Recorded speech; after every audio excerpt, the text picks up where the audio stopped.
Ce champion du Coran a institué des daras ou écoles coraniques dirigées par ses fidèles où des centaines d'enfants et de jeunes musulmans apprennent le Coran gratuitement. Il a instruit certains de ses fidèles de s'occuper d'activités comme l'agriculture pour nourrir les pensionnaires des écoles coraniques. Tout ce système a été pensé pour s'autofinancer afin d'avoir une autonomie qui garantit sa pérennisation. Et quelle meilleure preuve du service pour le Coran que le fait de composer des milliers de poèmes en acrostiche à partir de versets du Coran, comme par exemple wa innaka la'ala khuluqin azimin, un verset de la sourate Al-Qalam, un poème qu'il a également composé à partir du verset coranique Man yuti'ir rasula faqad ata'a Allah, mais également un autre poème qu'il a composé comme juste un exemple fastajaba lahum rabbuhum, ainsi que d'innombrables autres poèmes composés à partir de versets coraniques. D'ailleurs, ce recueil de poèmes composé par notre champion comporte plus de 500 pages et plus de 500 poèmes composés en acrostiche à partir de versets du Saint-Coran.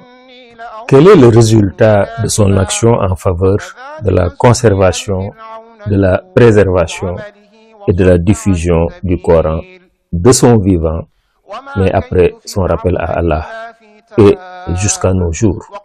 Quant aux institutions d'enseignement du Coran Dara, la ville fondée par ce champion compte aujourd'hui le chiffre officiel de 3065 Dara recensés. Il en existe certainement beaucoup d'autres non recensés. Beaucoup d'autres fondés par ses disciples existent également partout au Sénégal et dans la diaspora. Un des fils de la figure que nous présentons a fondé des daras, écoles coraniques d'enseignement islamique et de formation professionnelle, qui ont compté jusqu'à 10 000 pensionnaires, tous pris en charge gratuitement.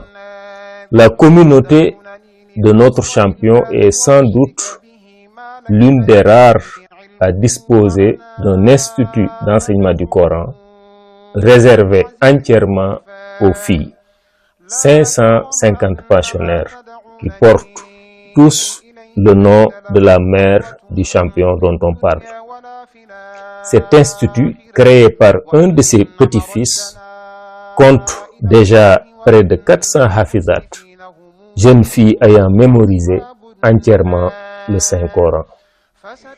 Un autre petit-fils de notre champion vient d'initier avec les membres de sa communauté un dara pour l'enseignement du Coran qui a coûté plus de 6 milliards de francs CFA et qui compte aujourd'hui plus de 800 pensionnaires en internat accueillis et pris en charge gratuitement. Le legs de ce champion pour le service pour le Coran est une œuvre qui ne s'arrête jamais. Aujourd'hui encore, un institut moderne pour la conservation, la préservation du Coran est en cours de construction pour un budget estimé à 2 milliards de francs CFA.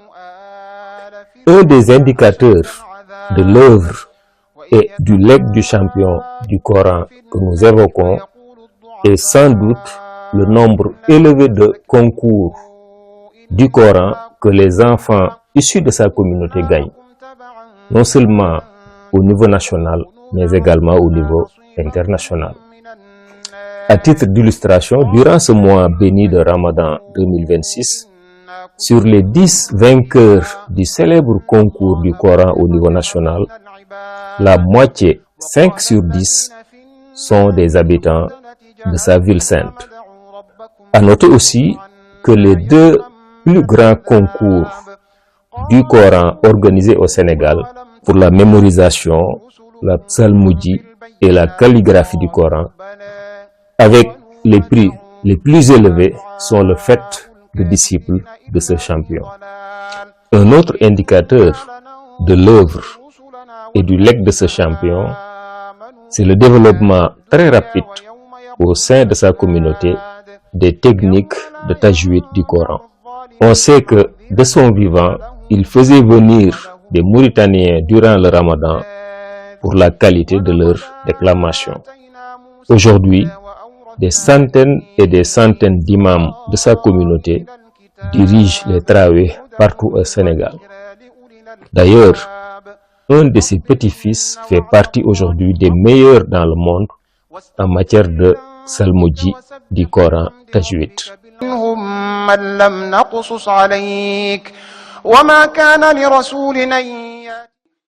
Daarul Himma mool yi ñu def yitte di mooli xasaayid yi ma taamu.